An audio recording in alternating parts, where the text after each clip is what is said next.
O mga kababayan, di ba pinipilit talaga nilang gawin ang lahat para ma-impeach si VP Sara Duterte? Naaabot pa sa punto mga kababayan na magpapakulong sila ng mga senador, manggigipit, mananakot at mangingidnap para lang mabawasan mga kababayan ang total numbers ng mga senador na buboto sa impeachment. Dahil ibebend nila ang law para lamang ma-disqualify si VP Inday mga kababayan. At kung mangyari yan na mai-impeach talaga si VP Sara, ay ang sabi ni Atty. Harry Roque, ay humanda kayo mga ngagba. Sa galit ng tao kung mangyari yan, na kahit aso ang i-endorso mga kababayan ng pamilya Duterte na panlaban sa kandidato ng mga bangag ay mananalo dahil sa galit ng tao sa mga bangag na ito.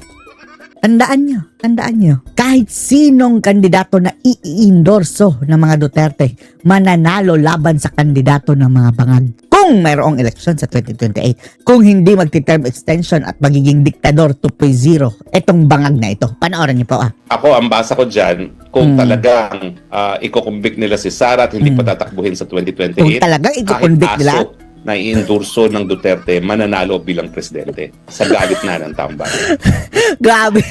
grabe naman kahit aso. Metaphor lang yan mga kababayan ha. Huwag kayong magalit ha. Sasabihin yung aso ang i-endorso. Parang lang, hyperbole na ganyan kasukla mga kababayan ng mga tao. Kung pipigilan nila ang isang Sara Duterte na tumakbo, ipapadisqualify. Nahin ko lang muna yung naging reaction mo dito po sa Ito ang umpisa nito mga kababayan. nangyari kahapon na sa wakas meron na silang 13 at masasabi Kompleto na, naman no? na ito na The 13 disciples of the bangag. ihiti mo at ano po masasabi nyo muna sa pangyayari kahapon, attorney? Ang taray ni Rocky, Ang taray. Yan, okay, birahin mo mga bangag. Ako, medyo nalungkot ako. No? Nalungkot ako hindi dahil nawala lang si Alan Peter Cayetano. Malungkot din yan kasi ngayon talaga sigurado na ang Senado ay kontrolado na rin ng Nilbangag. no? Pero nakalulungkot, makakakuha rin naman pala sila ng 13 boto. Bakit kinailangan pa na bago nila makuha ang 13, inaangkin na nila? Sa akin, importante talaga na kung ikaw yung mambabatas... Kasi under negotiation pa mga kababayan To the point na nagkakatakutan talaga until nag-cave in si Villanueva. susunod at susunod ka doon sa nakasaad sa saligang batas. Dahil kung hindi ka makasunod sa saligang batas, huwag ka maging mambabatas. Kasi dapat, para ikaw ay gumawa ng batas, ipakita mo na ikaw mismo gumagalang sa pinakamataas batas. Mga mabubutas yan So, nung wala pa 13, dapat hindi sila nagpulit at naghimasok na sila ang kontrolado, ang may control sa Senado, So, kasi nung panahon yung mga kababayan, hindi pa nila makonvince si Villanueva totally. At saka si Cheese. Duda pa sila. Si Cheese na-convince na pala pero si Villanueva hindi pa. Tapos, yung Blue Ribbon mga kababayan, kinabukasan na. Yun, na naghalal sila ng 13, walang kaduda-duda, lihitin mo na sila. Pero bakit sila nag-angkin? Lumalabas tuloy na talagang gahaman lang sila sa kapangyarihan na maski yung panahon na wala pa silang 13, talagang gusto na nilang kunin yung kapangyarihan na pagiging Senate President, acting Senate President kuno at pinalitan na nila. Dinelay lang nila yon. Yung pagiging yung may obra na yon mga kababayan para mapigilan lang ang Blue Ribbon. chairman ni Pia Cayetano sa Committee on Blue Ribbon, no, na alam natin na inasahan talaga ng taong bayan para maging forum para isiwalat ang katotohanan tungkol dito sa flood control scam. Opo, doon naman po sa pagpapasaklolo sa Korte Suprema hinggil sa pagkwestiyon doon sa June 3 na reorganization. Sana hindi gagawing moot an academic yun, no? Senado. Anong masasabi nyo rito? Medyo late ba yung naging hakbang na yon? And nakikita nyo pa rin na maglalabas pa rin ng desisyon para liwanagin ang lahat para hindi na maulit ito sa hinaharap ng Korte Suprema, Attorney? Dapat lang at sana iklaro ng Supreme Court mga kababayan na hindi magba-minus itong mga demonyong mga senatong na mga barag, BBM senators mga kababayan na dahil wala si Bato at wala si Jinggoy, magiging 22 na lang. Iklaro yan ng Korte Suprema. Dapat. Well, nagtataka rin ako, medyo na-delay yung pag-file nila Senator Alan Peter Cayetano kasi may 11 bakit naman nag-antay pa sila ng June June, anong date ba sila nag-file? Parang June 13 ata sila nag-file. No? Dahil inassert talaga nila. Yan ang explanation ni Senator Cayetano. Inassert nila na mayroon talaga, sila talaga ang karapat-dapat. Dahil sila ang 13 nung panahon na yun eh. Dahil yung mga tumakbo sa mga kababayan sa Korte Suprema, lumalabas kasi na yun ang parang dehado. Oh. Before na nagkaroon ng 13 itong mga dating usurpers. No? Usurpers! So sana mas maaga na i-file yan dahil kung sila ay kumuha ng TRO, pwede sila na pagbigyan. Marisolba ng hukuman at ito naman ay isang bagay that involves transcendental importance na dapat talagang resolbahin ng hukuman dahil yung primary na kinakailangan bigyan ng linaw talaga ng Korte Suprema, ano bang sinabi ng Korte Suprema dun sa Avellino versus Cuenca na siyang ginagamit na authority ng mga dating usurpers na ngayon ay tunay na majority na. No? So kinakailangan mabigyan linaw talaga kung paano basahin ang desisyon ng Avellino versus Cuenca, lalo't-lalo na pwedeng maulit yan. No? Alam naman natin ngayon na isang senador ay nakakulong, isang senador ay nagtatago, posibleng may isa pang senador, sabi ni Congressman Pulong Duterte na mapadala sa dahig. No? So kinakailangan malinaw talaga kung ano ang basihan ng komputasyon ng majority. Kung susundin ba ang nakasaad sa saligang batas na majority of all members o yung mga nasa jurisdiction lamang ng hukuman. So sa akin, dapat iklaro na yun, no? Ang Korte Suprema, iwas pusoy talaga yan. Hanggat maaari, hindi sila magdidesisyon kung meron talagang paraan na hindi magdesisyon. Bakit? Isa pa yan.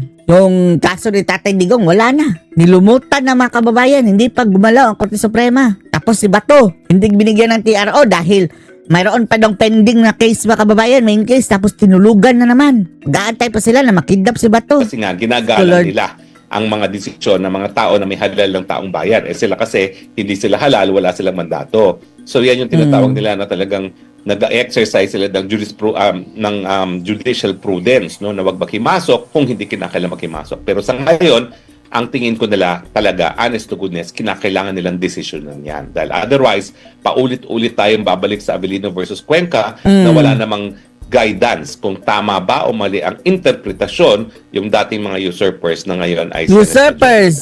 Opo. So, sakalin lang po, para mapag-usapan lang, na makakuha ng paborableng desisyon ang kampo ni Senator Alan Peter Cayetano. Meron po kasi... Wala na rin. 13 na sila eh.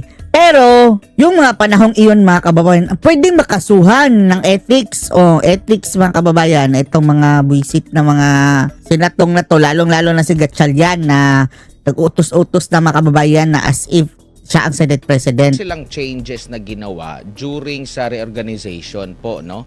Under Gatchalian, which is yun yung inilagay nila sa rules sa impeachment na pwede na silang mag-appoint ng kung sino man ang ilalagay nila bilang presiding officer na ngayon ang umuugong ay si Senator Chis invalid na yun. Escudero.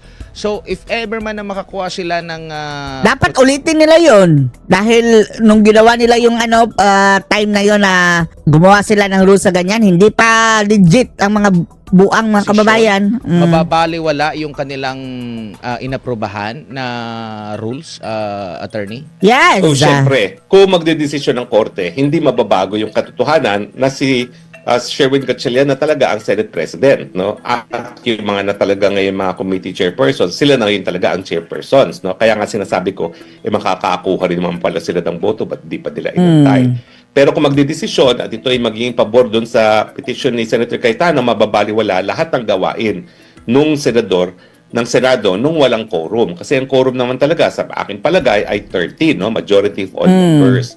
So pati yung kanilang pinagbotohan na magiging presiding officer pwedeng maapektuhan. Bagamat kung tatanungin mo ko, di hamak na mas mabuti na si Senator Chis Escudero na ang maging presiding officer kaya kay Sherwin Gatchalian na wala talagang ideya kung anong sinasabi ng rules of evidence.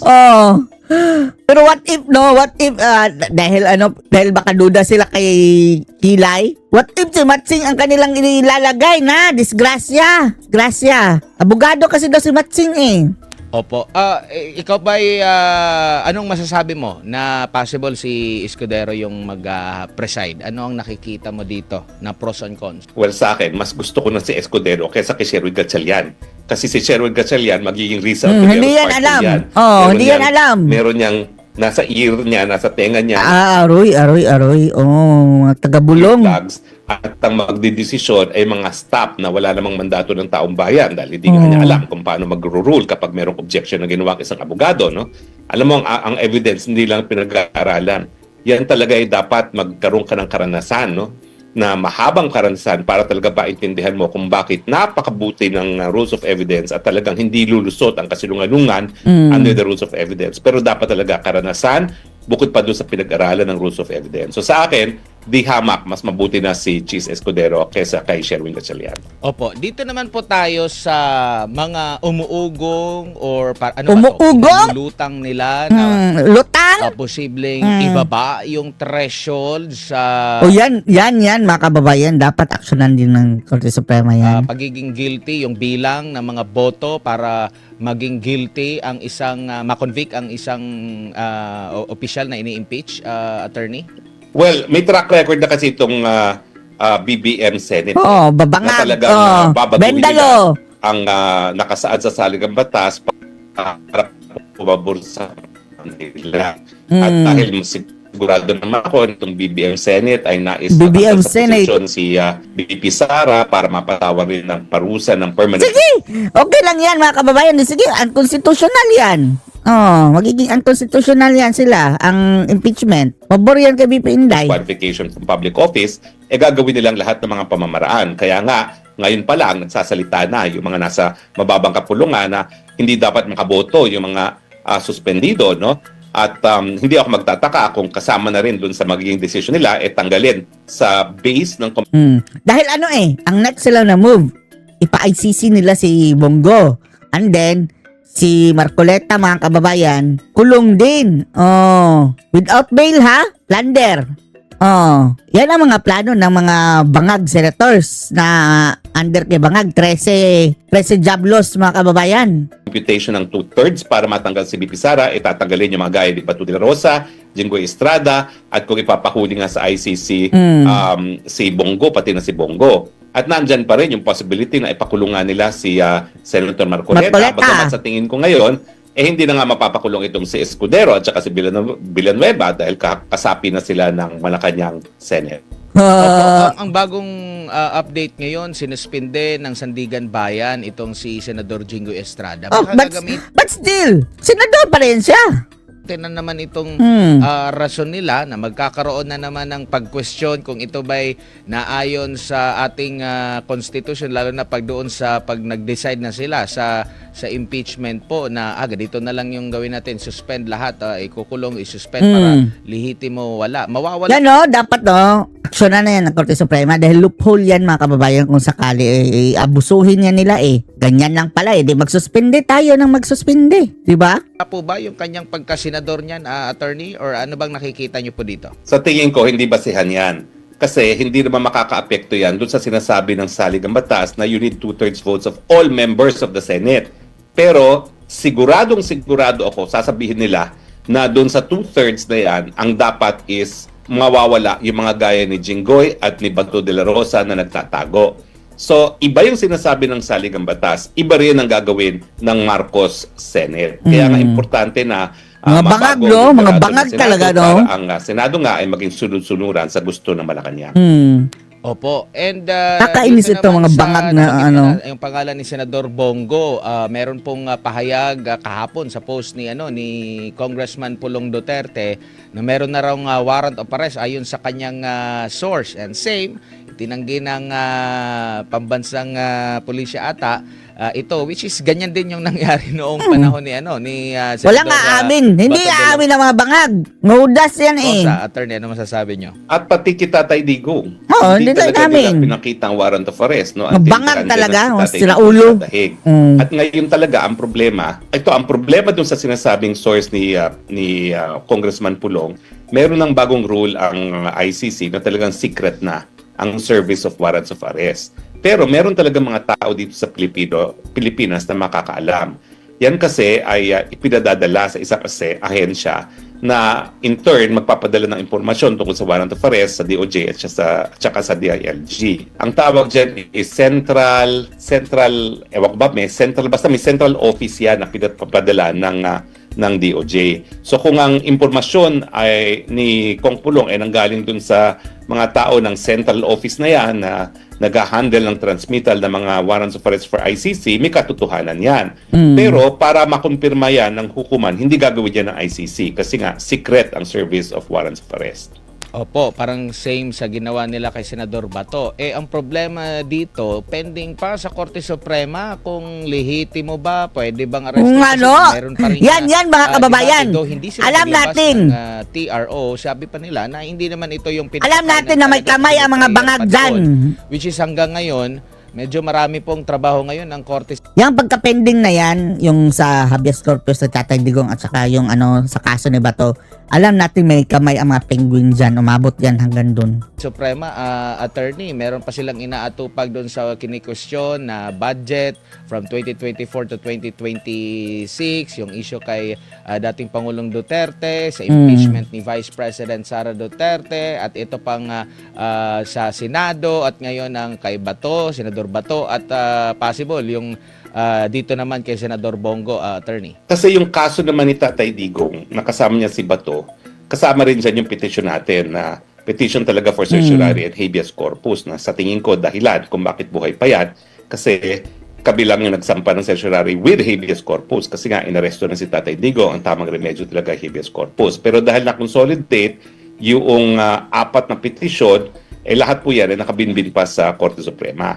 So, yung sa sinabi mong enumeration ng mga kaso na kinakailangang aksyonan ng kaso ng Korte Suprema, iisa lang ang actually ang kaso na yan pagdating sa ICC dahil apat na petition consolidated as one. No? At sa tingin ko, dahil nga dito sa balita na meron na namang warrant of arrest laban kay Senator Bato at sa iba pang mga dating hepe ng PNP, kinakailangan talaga bilisan na ng Korte Suprema ang desisyon. Wala Kasi baka mamaya Andun na hawak na ng beat mga kababayan ng mga penguin.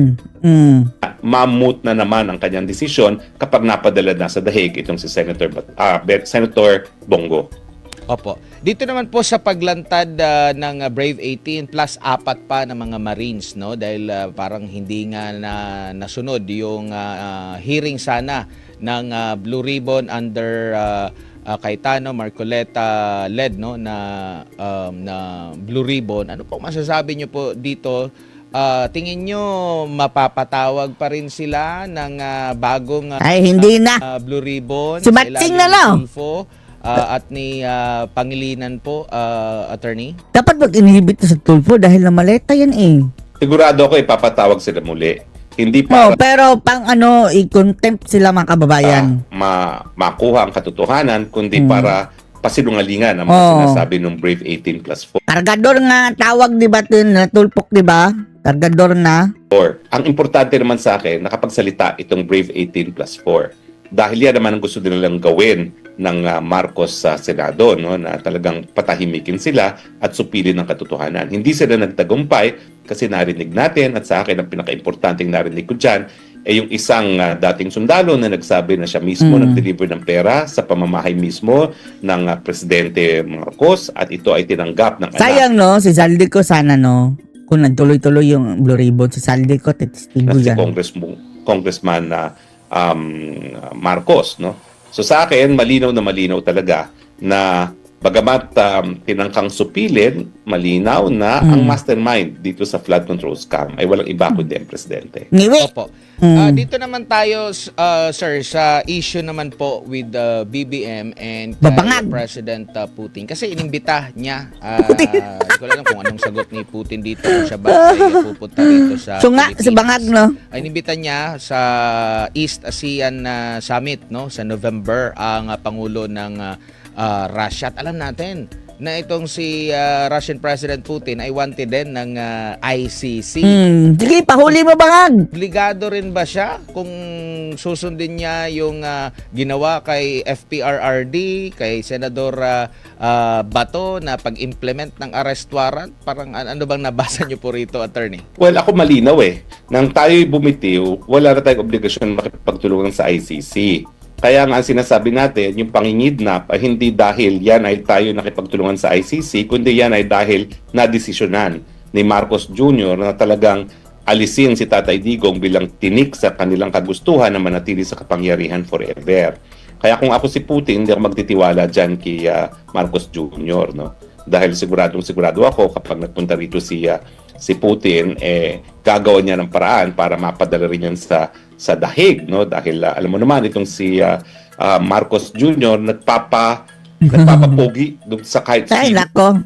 May pogi bang iwi? na pwedeng tignan siya na mas pogi, no? At siyempre, ang ICC ay isang European court, so kung gusto niya magpapogi sa mga Europeans, talagang ipapakidnap. Wala na mga kababayan. Ang bantot na ni Marcos sa buong mundo. At ang indicator niyan ay yung mga foreign investment. Wala nang foreign investment niya dito. itong si Putin papunta ng ICC. Vladimir Opo. Putin. Dito naman po sa naging performance ng ating kasalukuyang administrasyon, malapit na rin po yung kanyang magtatalumpati ulit siya sa kanyang State of the Nation address. Yan na naman, ang ibibida niya mga kababayan, yung mga kanyang inspection. Attorney, ano kaya ang nakikita mo rito Another na kabangagan. maaaring pagmayabang ba niya, pinagmalaki, or babalik pa rin sa kanya kagaya ng mga nakalipas na SONA na laging bumabalik sa kanya yung kanyang mga pahayag dahil minsan hindi nagkakatugma, attorney? Well, gaya nung pinagyabang niya na napakadaming flood control projects lang natapos sa kanyang bangag administrasyon, talaga. babalik at babalik sa kanya dahil lumalabas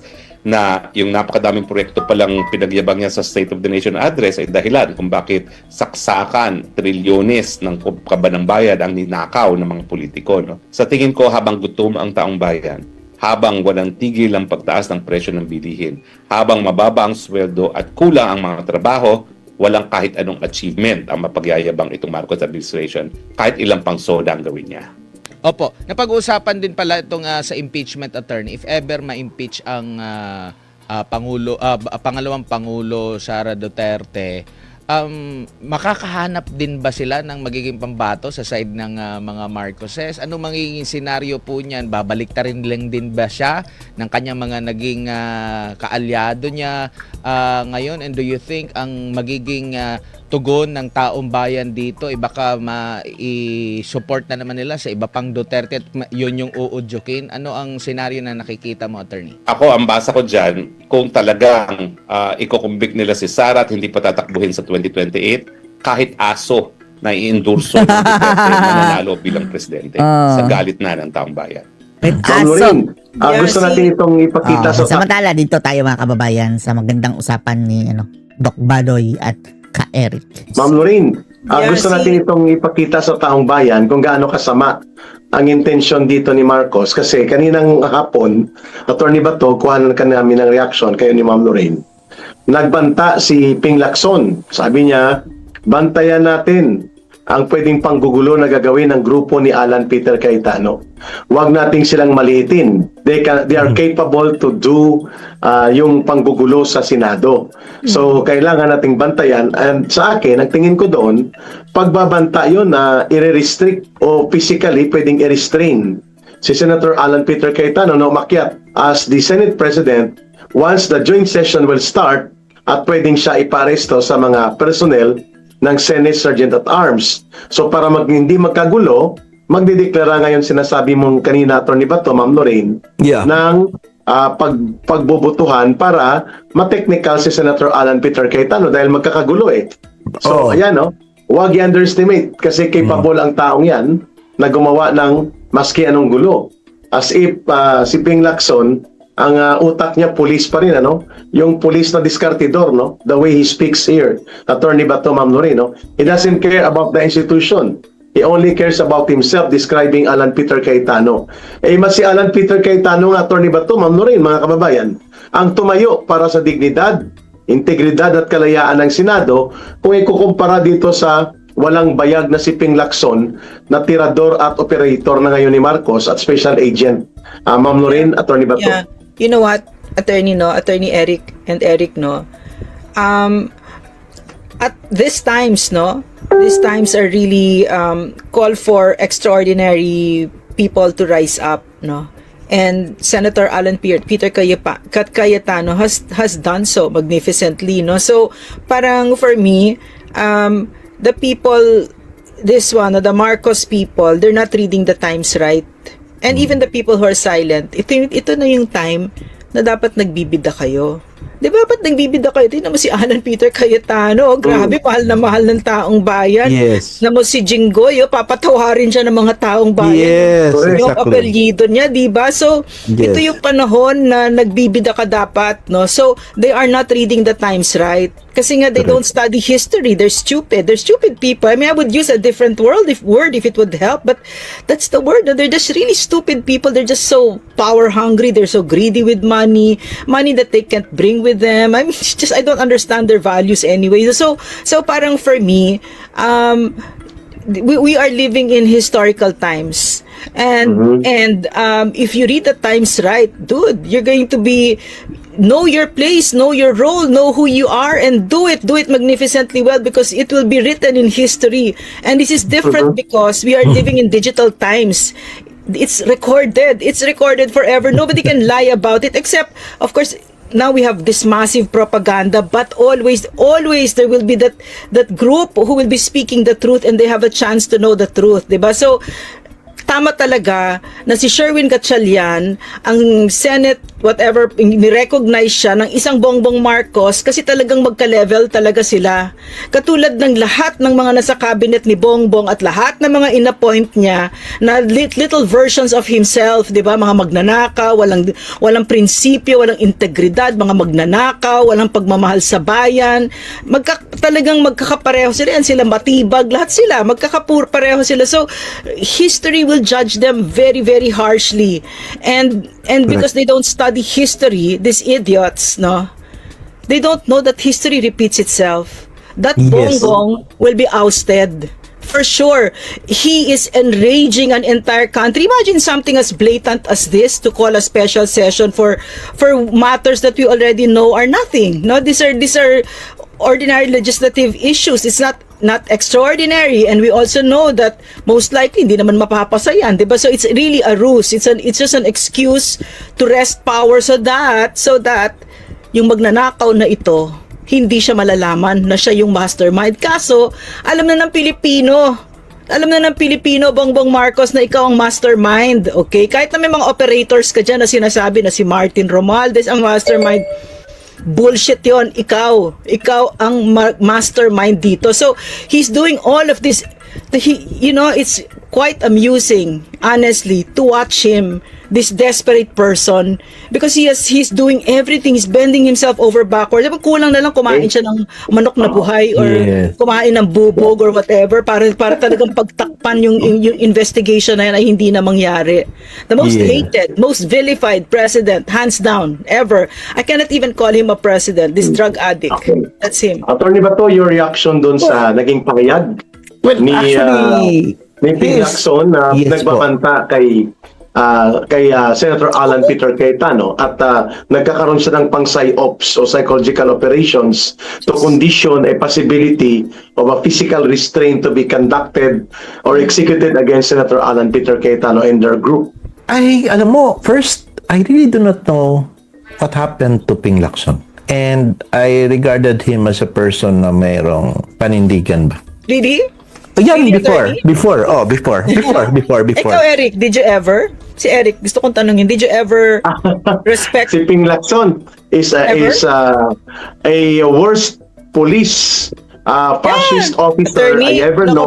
Okay lang yun sa ano okay, kay Eric. Pero I will I would respect not like the your fascist opinion. thing, no? But ay ibig sabihin sa akin, kahit papaano noon, hindi mo siya basta-basta mabili when it comes to Yan.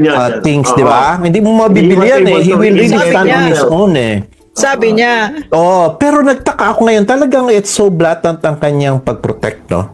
Kay, Yeah. Now, going to that statement na huwag kopyansahin, alam mo, nakita po ninyo yung narrative na meron na doon division sa AFP, tapos yung kay Matibag na may security threat and everything. So, that is to justify na mag-work from home, hindi manandatingan ng mga police, meron na mga razor wires dyan, at saka hindi na makapasok to restrict the movements, etc. Now, fortunately, wala pong binabawal sa batas natin to mag-conduct po ng hearing committee, Blue Ribbon Hearing Committee sa isang lugar. So kaya nga tomorrow, meron tayong Blue Hearing Committee sa isang hotel. So the question is, can they control that area now? They could not, no? So I think it will happen tomorrow and the people are there, no? Para to makinig finally kung ano po yung sasabihin. So, ibig sabihin, yung kanilang symbol kasi of power is the Senate Hall lang, Senate premises, binakura nila. Not thinking that walang pinagbabawal sa Constitution as long as in aid of legislation, the process of quorum at the same time, yung subcommittee kasi pwede kahit na kasi meron na appoint na.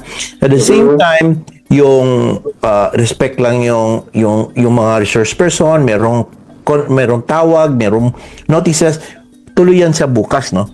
And so with that, panic mode talaga sila ngayon because, nagawa na ng paraan because they could not stop that. So ngayon, what's funny is that NBI Matibag said again na meron daw ang dadalo doon, posibleng kakasuhan na naman. Or perjury, libel kasi wala daw parliamentary immunity at saka usurpation of authority. Oh my gosh, sabi ko, ano bang klase itong nangyayari sa atin dito, no? Ang bilis talaga. If you'll see, ang script nila hindi nagtutugma-tugma. That is a clear sign, no? The each one po sila Eric is may kanya-kanyang self-preservation, pinoprotect na to preserve kasi almost each one of them kasi may mga issues and therefore they have to protect this yung sarili nila. It's no more about Doc Lorraine na sinasabi nating iboboto pa kami sa 2030. They don't care about that anymore. I think they're afraid of yung Himas Rehas pagdating sa 2028. Yan talaga, kaya talaga makita mo talaga hell-bent sila talaga to get all, no? To destroy. May tatanong kami sa iyo, attorney. Ito yung inilabas ni Erwin Tulfo na nagwa-warning siya that the conduct of the Senate Blue Ribbon Committee tomorrow will be illegal, usurpation of authority, and then they are bound to prevent it from being scandalized na bahagi ng katarantaduhan daw sa grupo nila Cayetano ito. So, do we expect na magde-deploy sila ng police to prevent the act of usurpation na sinasabi niya? At pwede bang kasuhan niya ito? Ni Erwin Tulfo, ni Bendalo Tulfo, ang mga senador at mga participants bukas doon na mga resource persons. How do you look at that? I think the administration will do that. But they might not also do that. You know why? Because alam nila na sa tipping point na yung mga tao galit if they do that, magkakagulo talaga ito. I think, no? I do not want about civil disobedience, no? But pag i-test mo na kasi yung mga tao, yung anger nila, tapos our back is against the wall already. Wala na po tayong matakbuhan Kahit ano pang gawin natin, hanggang dito na lang po tayo kay Eric and Doc Lorraine sa social media nagsasalita. Wala na tayong tatakbuhan. Wala tayong power, wala tayong influence. In fact, wala po talagang money to support everything ba? Kanya-kanya Alam mo, karamihan dito, volunteer jobs nga lang natin Pati tayo nga dito So, ang aking tingin nito, they may, but they would say, do not do that. We will try the other way around, no? But it's possible. Kung sabi mo possible, pwede Gagawin nila yan. Now, saying that it is illegal and everything, alam mo, nakakatuwa po yung statement ba? Paano mo nasabi pong illegal? Now, take note that ang pinakalas po na meron pong legitimate authority na nakuha, si Alan Peter Cayetano. May 13 sila dumating si Bato. Now, they grabbed the power, Gatchalian's camp, and said 12 ang quorum, 12 ang quorum dahil 22 lang bilangan. So, between a legitimate one and a group that claims na sila ang legitimate, questionable yung kanilang pag-grab ng power. So, therefore, if they are asserting that power, they should get judicial confirmation. You cannot get a confirmation from the IBP na meron ding issue pala isang opisyal namin doon. Tapos yung former deans na kung tingnan mo lahat klaro naman kanong iba-iba no? You have to get the confirmation from the judiciary. Hindi po sila Alan Peter Cayetano because sila legitimate sila, inagawan sila kami na ang legitimate ngayon, you're saying, and you are changing the Constitution now. So having said that, sinabi niyang illegal. And what if kung tama yun sa'yo, ka Eric, what if kung sabihin nila ngayon na ang narrative is that punin sila doon at paghuli-hulihin? That can be done. If ganun ka crazy mag-isip ang the man in the high castle. With Diba? Matibag, Ma'am Lorraine, with Matibag there as the asong ulol, he can do that. At he was doing that to attack the Senate. Nagbarilan pa, nagputukan pa nga dahil pinipilit niyang dukutin o ipadukot si Bato de la Rosa, Attorney Bato. Ma'am, go ahead po. Yeah. Kasi si attorney was saying that if that man in the castle is crazy, you only look at where President Duterte is right now, to know how insane that he is a madman, how far they'll go, right? So, and we can make all these presumptions because the law says like this or the law says like that, but they've already made it very clear that the law is whatever they decide is the law. Yes, that's right? correct. So, and I especially take issue, I think, with when we say that we are helpless or that we don't know, and all we have is social media. Social media is very, very powerful, attorney. It's a game changer. In fact, Correct. in not just the Philippines but the entire world. As a race. So, and what we have is what they don't have. We have the people. Yes. It's so much harder. Yeah, they may have money stolen from us, but history will show you if you have the people, panalo ka. So because there are so many hundreds of millions of Filipinos, 115 ba? 115 tayo. Yes, Kailan po. pa sila? Just a handful. Yes. But just a handful, and most of all, if we're united, if we're united, we don't even need that money. That's why they're so afraid of us. That's why they're so afraid. They're very focused on silencing us because our voice is very powerful. They're so afraid of the truth. So, Pero may napansin ka doon, Attorney Bato, may tanong kami sa iyo. Erwin Tulfo was making that kind of letter out of his committee na sinasabi niya, siya ang tunay na Senate Blue Ribbon Committee. But he was not condemning or he was not making a rebuke against Senators Cayetano, Legarda, Aimee, Padilla, and the rest na nag-attend sa Senate Blue Ribbon Committee. He was pointing out to Mike Defensor na sabi niya ng authority nito ni Mike Defensor na mag-anunsyo nito ng mga ganitong activity and event. At dahil dyan, diniklara niya na illegal at unauthorized sa mga ginagawa na ito.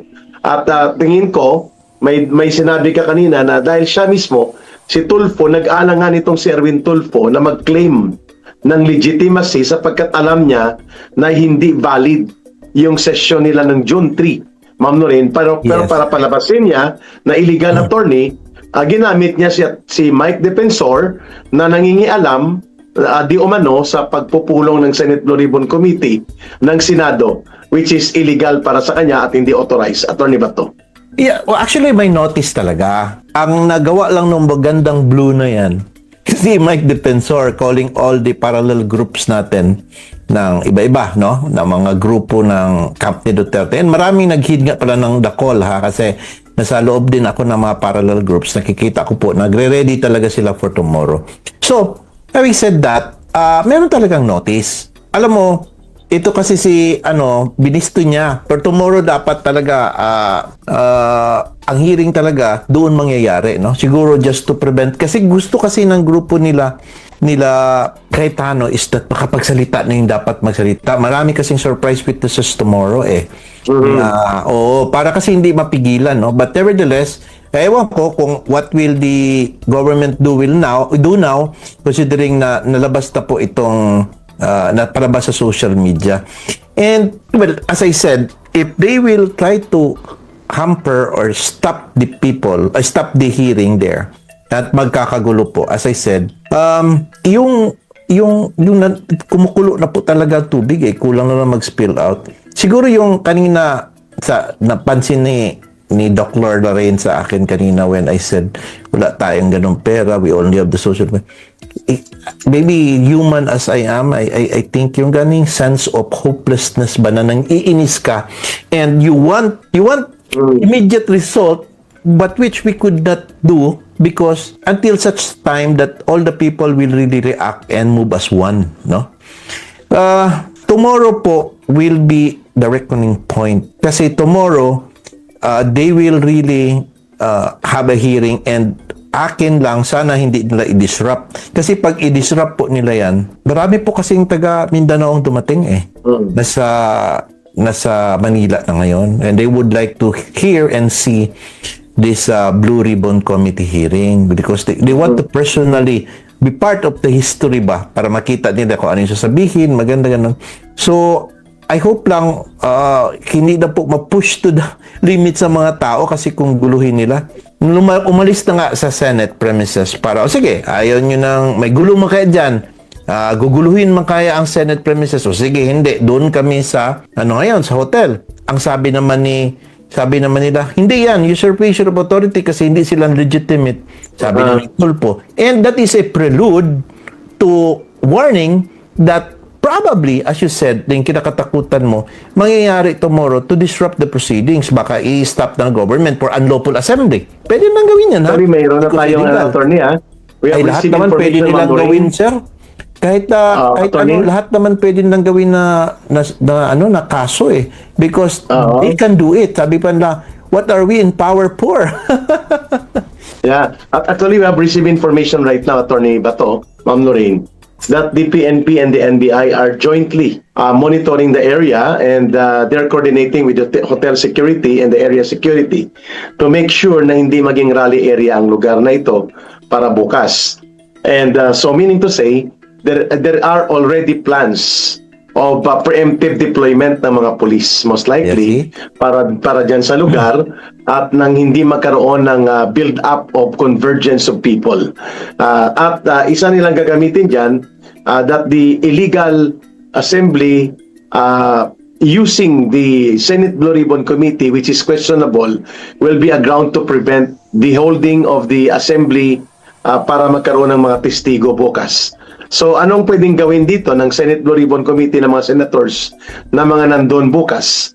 At malamang ang mga police at NBI will use their decision, at malamang bukas, Ma'am Lorraine, nandun din si Rimulya. No, mahilig to mag-showing itong si John Vic Rimulya, naka-muscle sleeve yan, na parang gusto niya makita na... Eric, alam mo kung bakit? Alam mo kung bakit? Kasi Bakit, malapit ma'am? na siya mag 1% sa presidential, sa survey. Talaga? Mag 1% na siya ng buo. Okay, umakyat na. Bakit na? Nagagawan sila ni Risa. Tiberos na mag 1%. Oh my gosh.